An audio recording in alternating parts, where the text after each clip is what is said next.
Hi guys! Good morning! So this is our day 2 here in Japan. So ang plan namin is magpunta sa Mount Fuji. So samahan niyo kami today to explore Mount Fuji at yung mga nasa paligid niya. So see you later! So guys, mag-aagahan muna tayo dito sa Family Mart. So yung binili ko drinks namin yung vitamin C at saka spam parang origami. Si quick breakfast muna tayo.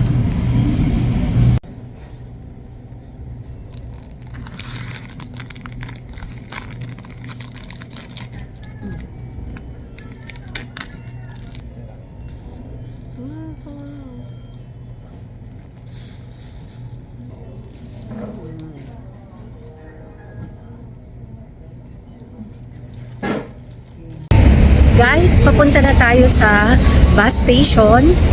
So, naglalakad na kami dito. Lakad. May araw dito sa Japan, pero malamig yung hangin. So, parang kang nasa Tagaytay. Kaya ang outfitan ng lola nyo ay may cardigan. Yan.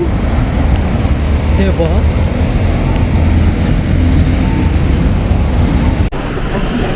Paano natin malalaman yung kukuha natin?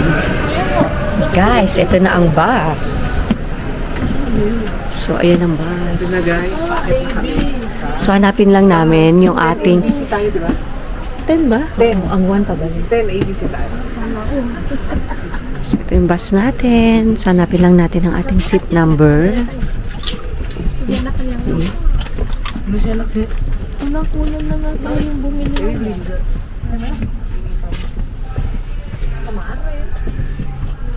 Dito, ABC, bakit?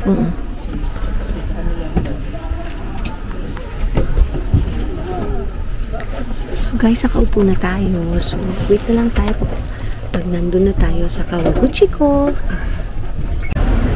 Guys, lamig-lamig yarn. So, hi guys, nakarating na tayo dito sa Kawaguchi ko Station. So, ayan. Ito yung area. Kaso, maulan siya eh. So, sana mamaya hindi masyadong maging cloudy para makita natin si Mount Fuji. Ang temperature pala ngayon is 19 degrees. So, medyo malamig. So, ang saya kasi malamig. Baguio feels tayo dito guys. So, ang iniisip namin unang puntahan is ang Lake Kawaguchi ko. So, dito kasi hindi pa namin masyadong kapisado. So, wala pa kaming idea paano pumunta. So, yun yung ating i-explore. So, samahan nyo kami guys sa pagpunta natin doon. Guys, sasakay na tayo papuntang Lake Kawaguchi ko ba? So, ito na siya.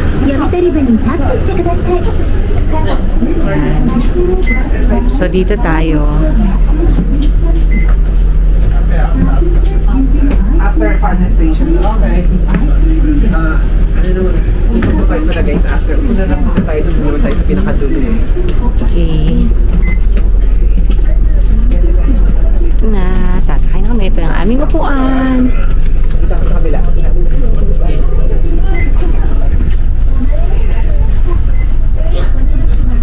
So, ayan guys. Nakaupo na tayo sa bus. Papuntang Kawaguchi ko Lake. Ate mo na tayo. Guys, struggle is real talaga. Dahil first time. Pero I think we will survive. So, samahan nyo kaming umikot dito sa area ng mga Mount Fuji. At samahan nyo kaming mag-survive. Hi! Ayan ang Lake Kawaguchi ko. Pero dun kami sa dulo ng bus station bababa. Kasi para may other, other tourist, beautiful spots pa. Pero ito talaga yung lake.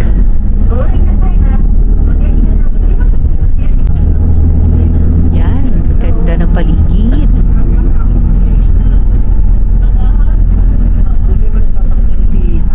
Sana mawala na yung fog. Ayun o. Nagpa-fog pa siya. Ayun o, fog pa yung bundok. So sana mamaya mawala na yung fog.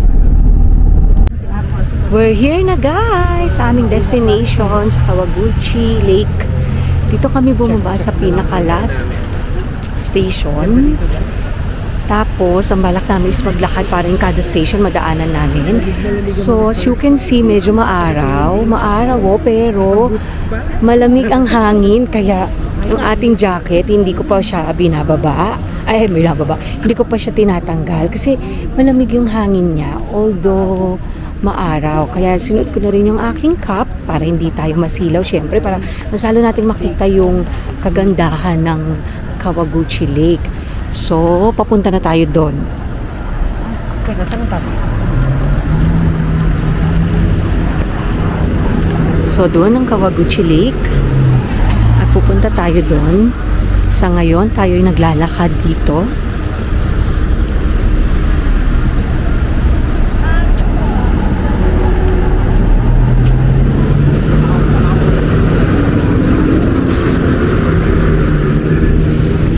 Kaya pala nakagamin yung driver. Tumawid pa kayo pag sa Pilipinas na pinapauna yung mga sasakyan. Ayan na, guys! So, ito yung paligid niya. Yan. Ayan siya. Asa na si Mount Fuji? Pero yun nga, hindi pa rin namin makita si Mount Fuji. Pero sana dahil maaraw na maya-maya, makita na rin natin siya. So, marami rin nagpupunta rito. Ang daming mga, ayan o, daming cars na mga nakapark.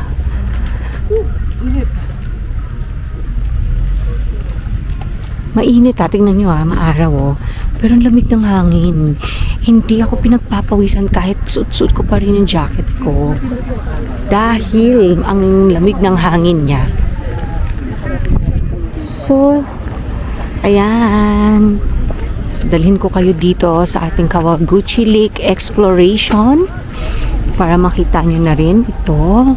Oh, mayroon pala sila ditong ano oh. Parang shop, ayan o, tax-free daw. Tax-free shop. So, ito. Sino bang balak natin mag-picture against the light? So, ayan ang ating... Nasa kabilang lake ang ano. Ayan ang store. Ayan, cute. Cute naman ang store, oh. At ito naman, guys, yung view sa kabilang side. So, puro siya puno. Ay, mali. Bundok. At puno. Greenery everywhere. So, magpapapicture muna kami dito sa may bato. At siniset up pa yung camera. Mainit yung araw talaga, pero malamig yung hangin. So, inubad ko na yung jacket ko kasi nararamdaman ko nang magpapawis na ako later. So, yun. Ang ganda rin naman ng ano, ng mga halaman. Ang ganda, ang cute. So, ayan talaga yung lake. Ayan yung lake. Tapos may mga halaman dito. Ayan. Na kulay red.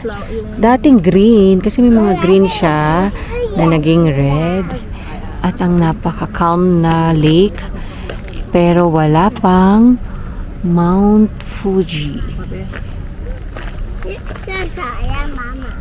Ayun si Mount Fuji eh. Na puro ulap pa lang oh. Ayaw pa niya magpakita. So, iikot-ikot muna tayo dito guys. So, para makita natin ang mga flowers. Ayan. Magandang flowers. Ayan oh. So, ang ganda ng mga arrangement nila ng plants, flowers, tapos yung namumula-mula na yung mga paglalakad. Yan yung daw palatandaan mag-umpisa ng autumn. Oo, ayan o. Ang ganda naman ito, parang kulay pink. Flower ba to? Plants. Ganda, no? dito guys, meron ding mga shop. Ito iba-ibang kulay, oh. May white, maroon, purple, oh. Purple. At ibang kulay?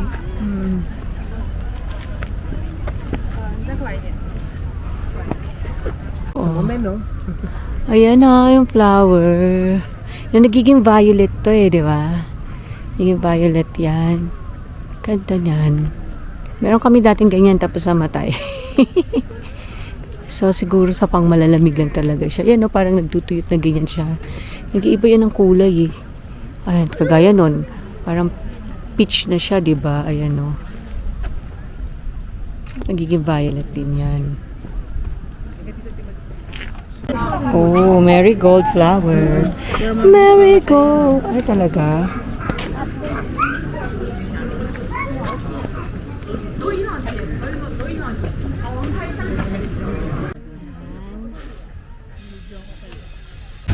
Guys, andito na tayo sa ropeway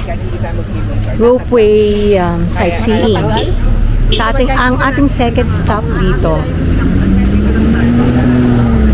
So, ayan siya guys. Ayun, pinakataas. So, ito yung paligid niya. Ayan. Ayan.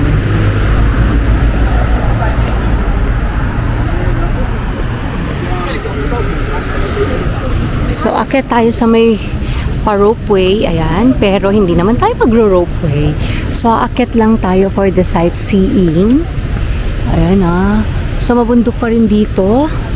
At meron ditong, ano to, lake. Ayan, naririnig ko pero hindi ko makita.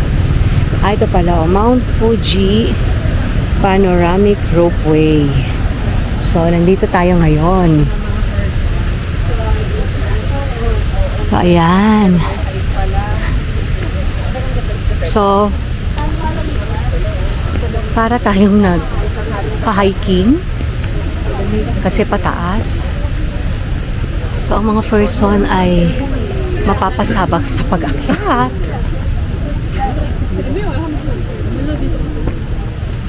So, ito siya guys. Ang ganda ng paligid, no?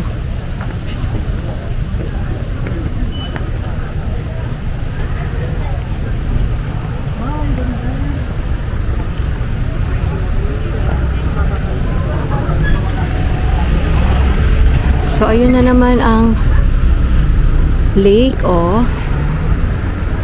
Bundok, pero may gulay. Hindi pa rin nagpapakita si Mount Fuji. Yun siguro pinakandulo. Sana magpakita na siya para makita natin. Total, maaraw naman na eh. Red. Ayun, katulad nito. Ito ang view nandito sa taas. Saka yung nasa baba. Ayan ang lake.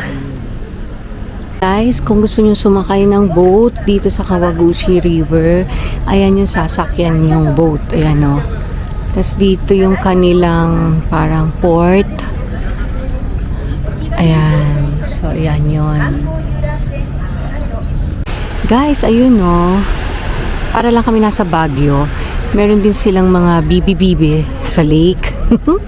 Ang cute, no? Guys, bumalik ulit kami dito sa station dahil bibili naman kami ng train. Pupunta kami sa Shimoyoshida Station para makita yung pagoda. So ito guys, ang ating ticket papunta sa Shimoyoshida Station. Isang basic which is 310 and then express. Kailangan ganon. So ito naman ang train. Ito yung itsura ng train. 13時13分発富士山ビュー特急4号大月行きでございます。この列車はこの駅を出ますと富士急ハイランド、富士山、下吉田、鶴文化大学前終点の大月の順に停車いたします。 So, pag nandun na tayo sa Shimoyoshida Station, この列車は次の富士急ハイランド、 pakikita ko sa inyo. So guys, ito yung ano natin, upuan, no? Meron pa siyang ganito, lalagyan ng food, parang sa airplane. Meron ding, ayan, no? Lalagyan ng drinks. At meron ding, ayan, lalagyan ng, ay mali, patungan ng paa. Ayan, no? Gusto mong mag-relax. So, ang ganda naman ito, express train. Ayan, umaalis na yung ating train. So, sa pang-apat na station tayo bababa, which is sa Shimoyoshida Station.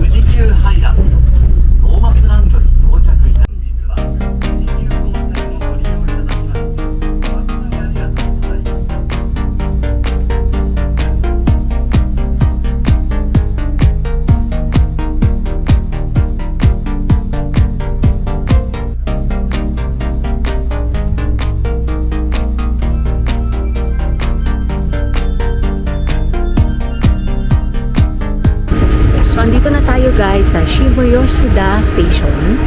So, pupuntahan na naman natin ngayon ang pagoda.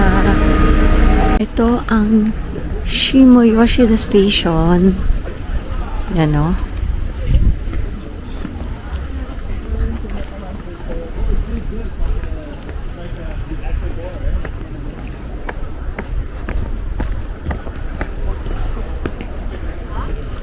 So, magla-line tayo dito kasi kukunin nila yung ating, ayan o, ticket. Labas niyo yung ticket niyo.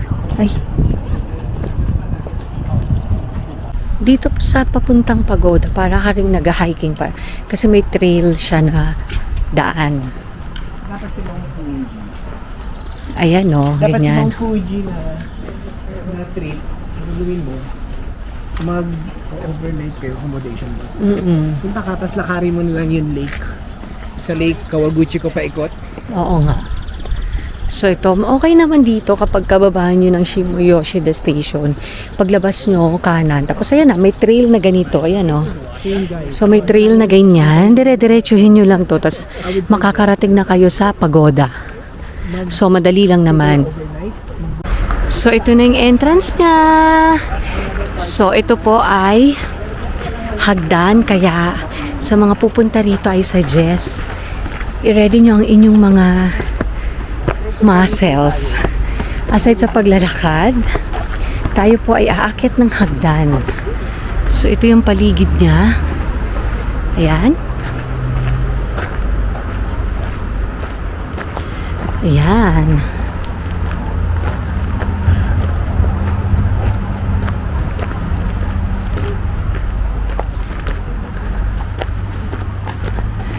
So parang merong hagdan, tapos meron ding parang sa left side parang flat or trail.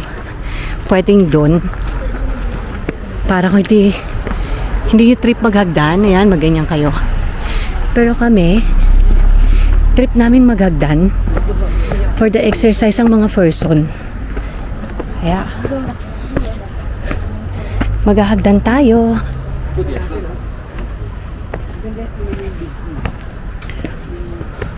Medyo nagpupulay.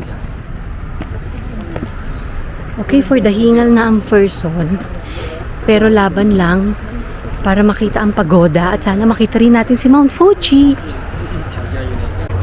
Pag akyat mo ng pataas sa hagdan, eto ang view mo. Ayan. At may unlimited hagdan na naman. So, ayan. Ready na rin kayo ng tubig para pag natapos kayong kumakyat at nahingal-hingal kayo, may na kayo water. Kaya pala may mga tindahan dun sa baba. Kasi ganito kataas ang aakyatin. So, ayan.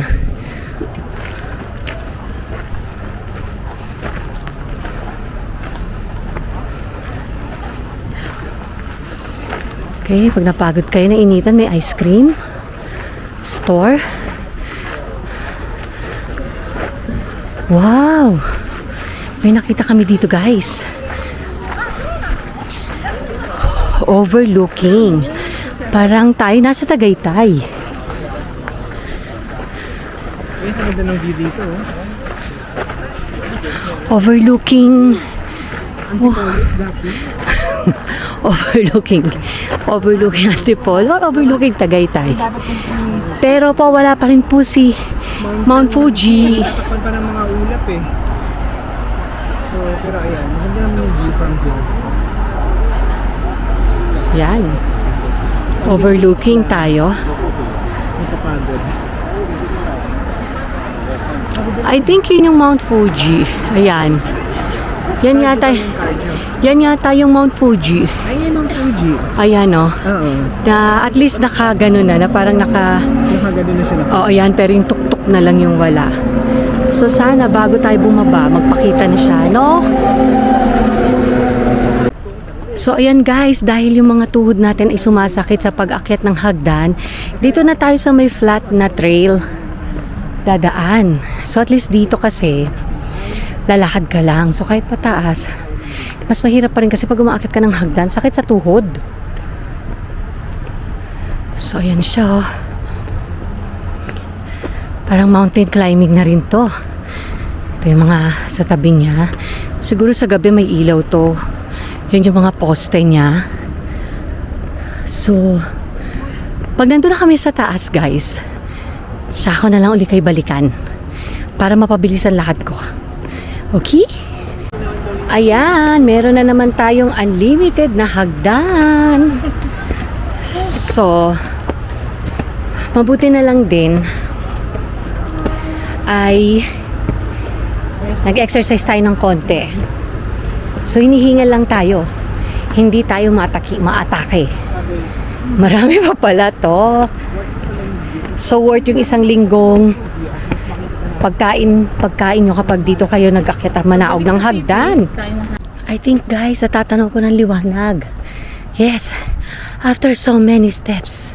Para mga pang isang linggo exercise ko na to eh. Pero, look at the view, guys. Ito, diba? Siguro kapag naglalakad ka rito, kahit pagod na pagod ka na, pero makita mo yung ganyang view, worth it na rin. Yung iba nga may nakakasalubong kami, mga lolo, lola. Pero, nakaakyat ah. So, tayo pa ba, guys, ang hindi makakaakyat? So, ayan. Basta siguro, chill-chill na lakad lang. Ito na siya, guys. Malapit na. Natatanaw ko na.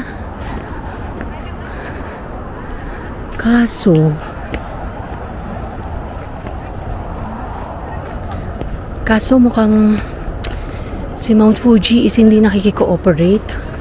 Parang ayaw niya magpakita sa atin. Ayaw niyang masilayan natin ang kanyang kagandahan. Nakakaloka.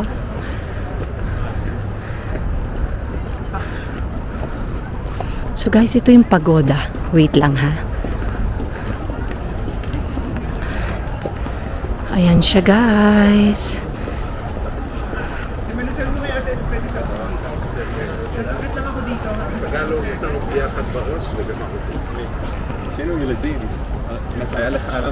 So, pahinga muna tayo dito, guys, dahil talagang kakaiba yung pakikibaka natin sa pag-akyat. So, yung kapatid ko, umakyat siya doon. Wait lang, ah. Yan, umakyat pa dyan yung kapatid ko. Meron pa kasing pataas na ganyan. Tayo, guys, di na natin carry. Talagang ayan, pawis na tayo. Tapos, hinihingal na tayo. So, magpapahinga muna tayo dito. At mag-gain muna tayo ng ating lakas.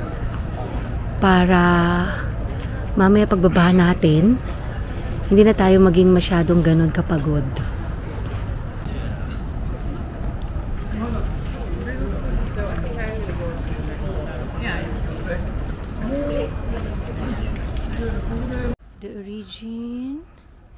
The origin of the Chorrito Pagoda. Yan. We survived, guys! So, nandito na uli kami sa station. So, hintay na lang namin yung aming expressway bus pabalik ng Shinjuku. So, nakapunta kami ng lake and nakita namin si Mount Fuji and yung pagoda. So, yay! We survived! Guys, nandito na kami sa hotel. So, hindi ko na na-vlog yung mula sa Kawaguchiko Station hanggang sa makabalik kami ng Shinjuku Station kasi pagoda na ako at Antokers na. So, nakabalik na kami ngayon sa hotel. So, okay naman, nakasurvive tayo sa ating exploration sa Mount Fuji, sa Kawaguchiko area. So, yon, sana nag-enjoy kayo sa aking vlog and see you on my next Japan vlog. Bye-bye!